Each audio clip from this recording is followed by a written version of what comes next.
बिस्मिल्लाहिर्रहमानिर्रहीम। अस्सलाम वालेकुम डियर स्टूडेंट्स, कैसे हैं आप लोग? फोर्थ क्लास एंजॉय करें अपनी छुट्टियां, अच्छे से एंजॉय भी करें, अपने घर में अपनी मामा की हेल्प भी करें और इसके साथ साथ अपना काम भी करना है आप लोगों ने। ठीक है, आज हम आपके साथ साइंस के लेक्चर नंबर 2 में हैं। ठीक है, लेक्चर नंबर 1 में हमने अपने लेसन नंबर 11 की रीडिंग की थी, जो था एयर, वाटर एंड वेदर। उसमें आपके काफी सारे कॉन्सेप्ट जितने भी थे वो हमने क्लियर कर दिए थे। कोशिश की थी कि आपको हर चीज एक्सप्लेन कर दी जाए जो कि इस लेसन के अंदर, इस चैप्टर के अंदर मौजूद है। अब आज हम इसकी एक्सरसाइज करेंगे, शॉर्ट क्वेश्चन आंसर्स और इसके लॉन्ग क्वेश्चन आंसर्स, और मैं आपको आपका होमवर्क बताऊंगी कि इसका जो ऑब्जेक्टिव है आपकी बुक्स के ऊपर जो मेंशन है वो आप लोगों ने खुद से करना है। ठीक है, सो लेट्स गेट स्टार्टेड। सबसे पहले हम जो है वो अपने शॉर्ट क्वेश्चन आंसर्स करते हैं। लेसन का नेम लिख लें पहले हम, lesson number 11, air, water and weather.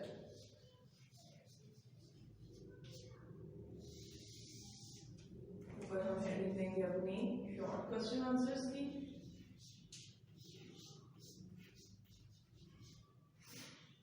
Question number 1, define weather. कि आप लोगों ने जो मौसम होता है उसको डिफाइन करना है कि what exactly the weather is. Weather क्या होता है? The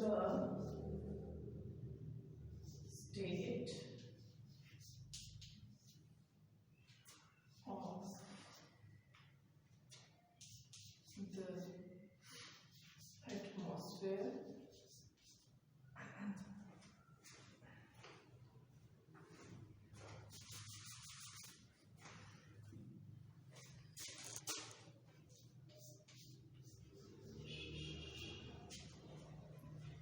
atmosphere at a particular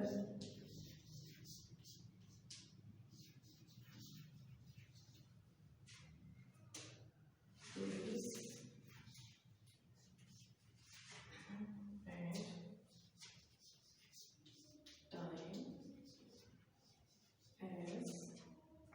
regards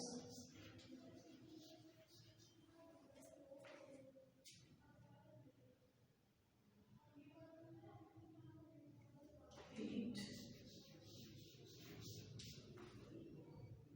cloudiness,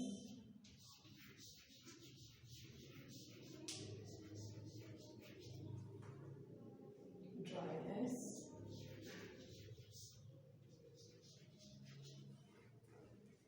sunshine,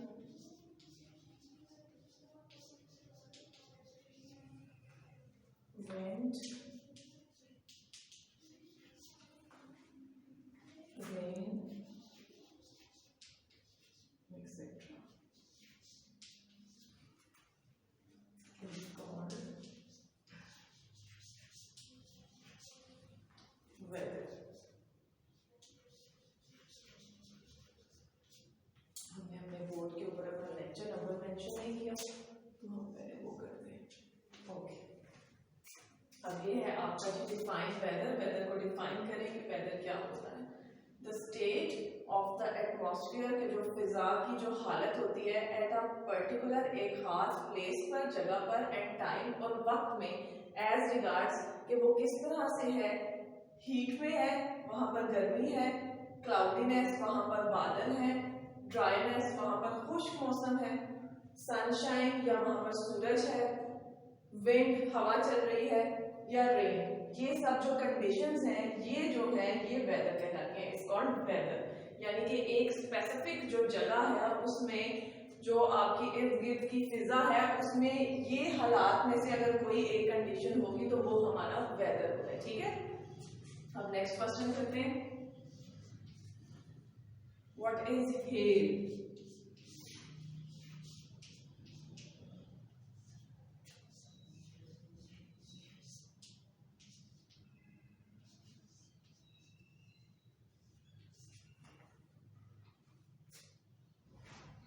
hello को उर्दू में कहते हैं ओले। ये ओले क्या होते हैं? व्हेन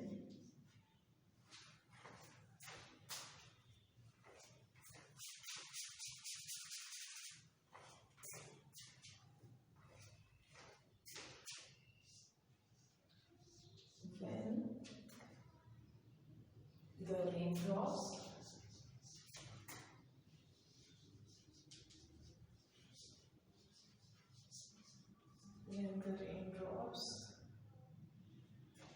freeze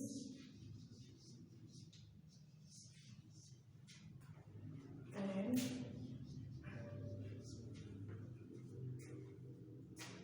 turn into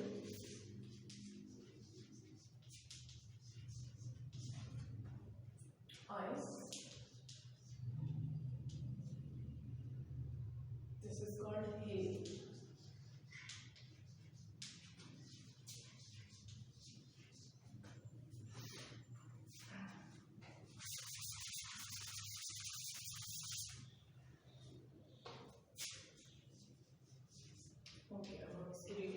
वो कहते हैं कि जब जो रेन ड्रॉप्स होते हैं, बारिश के कतरे होते हैं, वो फ्रीज हो जाते हैं, मतलब जम जाते हैं, एंड टर्न इनटू आइस, और बर्फ में तब्दील हो जाते हैं। This is called hello. इसको ओले कहते हैं। आपने अक्सर देखा होगा कि जब बारिश होती है कभी कभी उसके साथ बर्फ गिरती है, आसमान से छोटे छोटे पीसेस होते हैं, तो वो जो कंडीशन होती है उसको हेलिंग कहते हैं, और इसको हम ओले कहते हैं। बेसिकली ये ओले होते हैं। ठीक है। अब थर्ड क्वेश्चन है हमारा, नेम द फॉर्म्स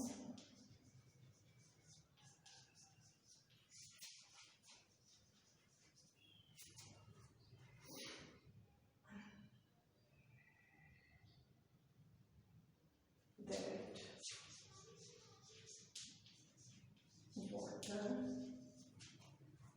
vapor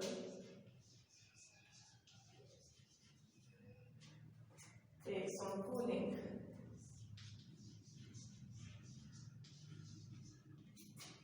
अब ये वो आपसे पूछ रहे हैं कि जो वाटर वेपर होते हैं या जो आबी बुखारात होते हैं वो क्या हालत इस्तेमाल करते हैं, वो किस हालत में आ जाते हैं जब वो ठंडे हो जाते हैं। ठीक है। अब इसका आंसर लिखते हैं हम, on cooling water vapors,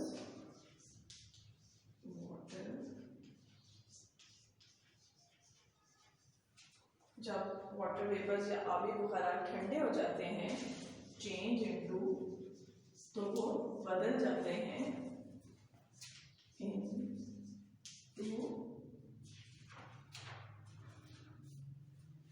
hello, ओलों में, ड्यू आपकी जो शबनम होती है, फ्रॉस्ट कोहर में, फॉग धुंध में, एंड और स्नो बर्फ में। ठीक है। अब हम इसके नीचे आपका, क्योंकि हमारे पास यहाँ पर जगह है, तो मैं आपका जो है ना वो बुक वर्क को मेंशन कर देती हूँ। ये आप लोगों ने खुद से घर से करके लाना है। ठीक है। ये आपका होमवर्क है, पेज नंबर 87 है, इसमें फिल इन द ब्लैंक्स है। उसके बाद पेज नंबर 89 में भी आपकी फिल इन द ब्लैंक्स है। उसके बाद आपकी एक्सरसाइज है ए। ठीक है। और बस ये आपका होमवर्क है। ठीक है। अब पहले हम इसकी रीडिंग कर लेते हैं एक दफा से। ठीक है। दोबारा से, डिफाइन वेदर, वेदर को डिफाइन करें, the state of the atmosphere at a particular place and time as regards heat, cloudiness, dryness, sunshine, wind, rain etcetera is called weather. अब सेकंड क्वेश्चन है हमारा, what is hail? When the rain drops freeze and turn into ice, this is called hail. Third question है जी आपका, name the forms that water vapour takes on cooling. On cooling water vapours change into hail, dew, frost, fog and snow. अब ये नीचे जो mention है ये आपका बुक वर्क है, पेज नंबर 87 एंड 89 की आपने ब्लैंक्स करनी है और एक्सरसाइज ए करनी है आप लोगों ने. ठीक है, ये मैंने आपके लिए इसीलिए यहाँ पर लिख दिया है कि ये आपके लिए आसानी हो जाएगी कि आपके पास एक रिटन फॉर्म में ये आपका होमवर्क आ गया है. अब हम नेक्स्ट जो है वो अपने लॉन्ग क्वेश्चन आंसर्स करेंगे. ओके जी, अब हम करेंगे अपने लॉन्ग क्वेश्चन आंसर्स. हम अपनी हेडिंग दे दें, लॉन्ग क्वेश्चन आंसर्स. अच्छा जी, हमारा क्वेश्चन नंबर 1 है, how does growth of crops depend on weather. वो आपसे पूछ रहे हैं कि जो फसलें होती है उनकी जो ग्रोथ होती है या उनका जो फलने फूलने का अमल होता है उसकी पैदावार जो होती है वो कैसे जो है वो डिपेंड करती है या कैसे इंहसार करती है वो वेदर के ऊपर, मौसम के ऊपर. अब ये आपने इसका आंसर बताना है.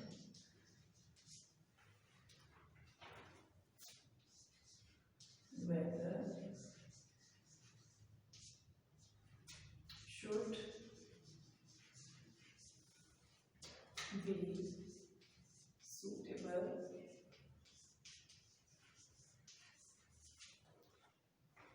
for the proper growth of crops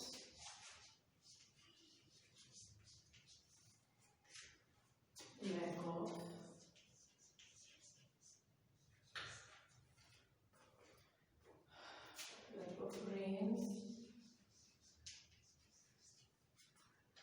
and long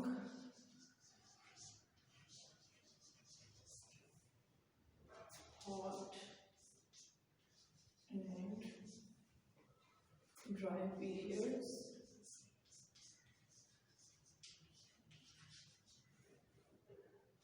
destroy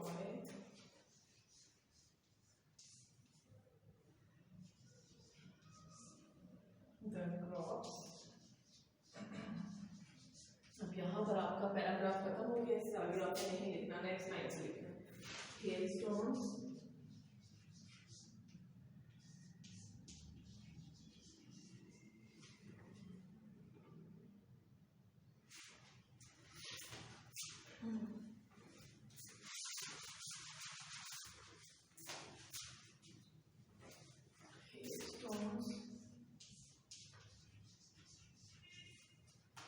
damage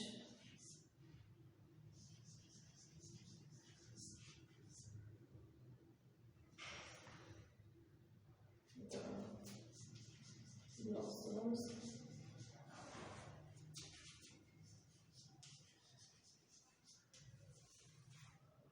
fruits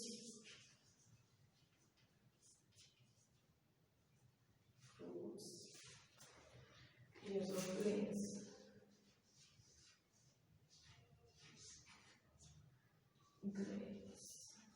अच्छा जी, अब हम इसकी रीडिंग कर लेते हैं. वो कहते हैं कि जो वेदर है वो कैसे असरअंदाज होता है एक फसल की या फसलों की पैदावार के ऊपर. वेदर शुड बी सूटेबल, वो कहते हैं कि जो मौसम है वो मुनासिब होना चाहिए for the proper growth of crops.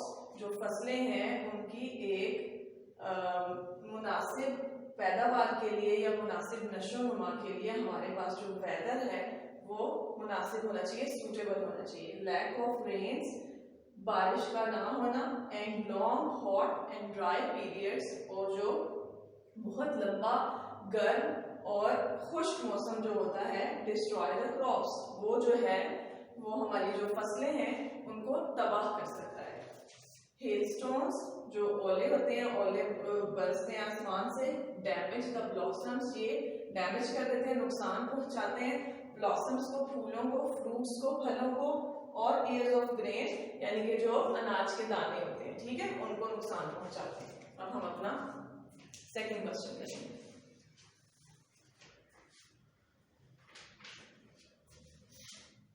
What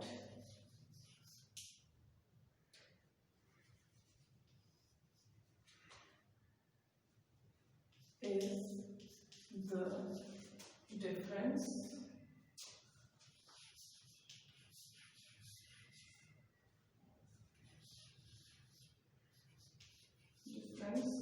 between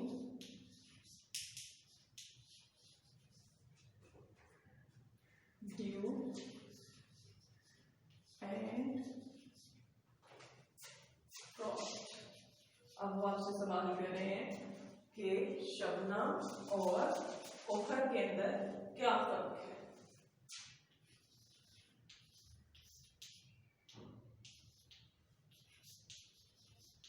सबसे पहले हम ड्यू लिखेंगे, when water vapors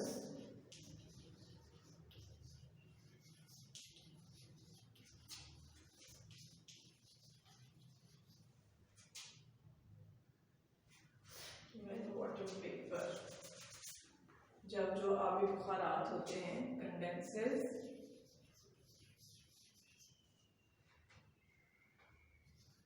गाढ़े हो जाते हैं और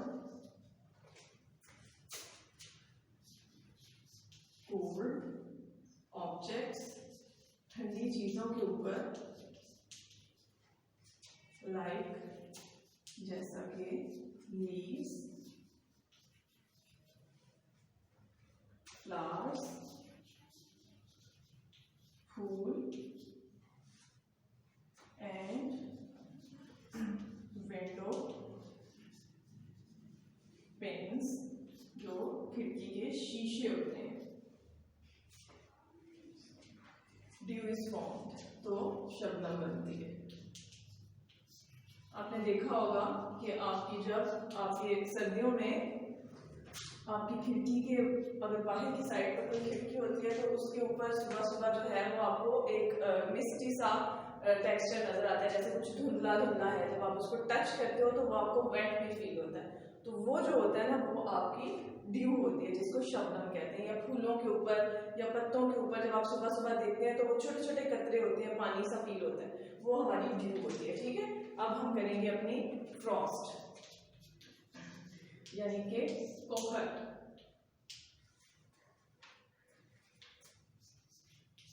When it is extremely cold,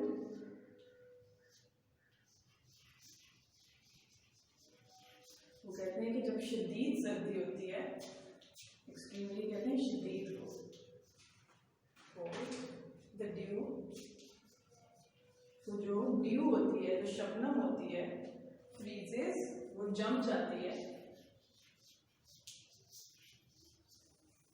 into tiny white crystals,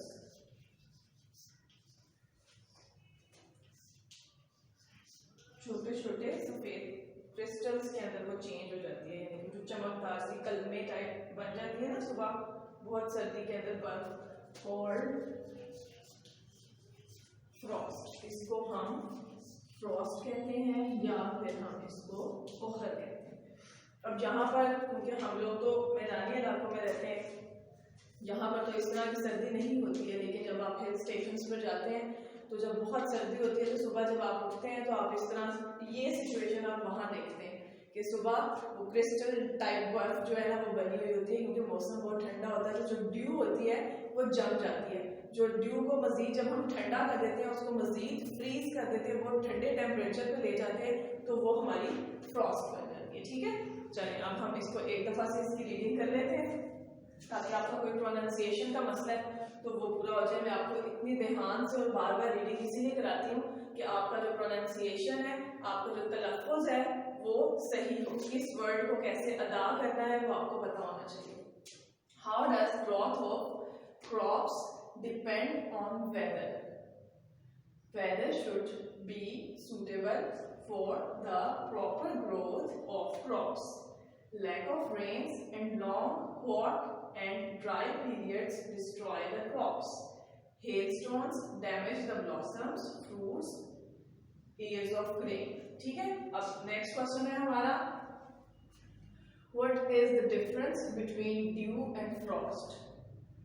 सबसे पहले आपकी हेडिंग है due, when water vapor condenses on cold objects like leaves, flowers and window panes, dew is formed. Frost, when यहाँ पर मैंने n skip कर दिया, चलिए हम लिख देते हैं, कोई बात नहीं।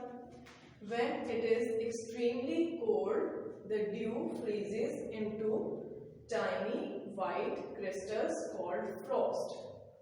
अब आज ये हमारा जो चैप्टर नंबर 11 है, इसके वर्ड क्वेश्चन आंसर्स और शॉर्ट क्वेश्चन आंसर्स और लॉन्ग क्वेश्चन आंसर्स हमारे हो गए और इसका मैंने आपको बुक वर्क भी करवा दिया। आज ये लेसन हमारा कंप्लीट हो गया। अब आप लोगों ने इसको अच्छे से अपनी कॉपी के ऊपर नोट डाउन करना है, प्रॉपरली इसको याद करना है और अपने पेपर्स की अच्छे से तैयारी करनी है। सारी चीज़ों को जो आपको यहाँ पर हम वीडियोस के अंदर आप लोगों को लेक्चर्स डिलीवर कर रहे हैं, जो चीज़ें आपको समझा रहे हैं, वो आप लोगों ने बहुत अच्छे तरीके से इसको याद करना है, अपना टाइम वेस्ट नहीं करना। और स्पेशली ये आपके नोट्स आपकी कॉपीज के ऊपर होने चाहिए, इसको ऐसे ही नहीं छोड़ना, ये आपको दोबारा नहीं करवाया जाएगा काम। बार बार मैं आपको ये चीज़ रिमाइंड करवाती हूँ कि अपना जो काम है उसको आप लोगों ने अपनी नोटबुक्स के ऊपर उतारना है। ठीक है, अब नेक्स्ट लेक्चर तक अल्लाह हाफिज़, अपना ख्याल रखिएगा।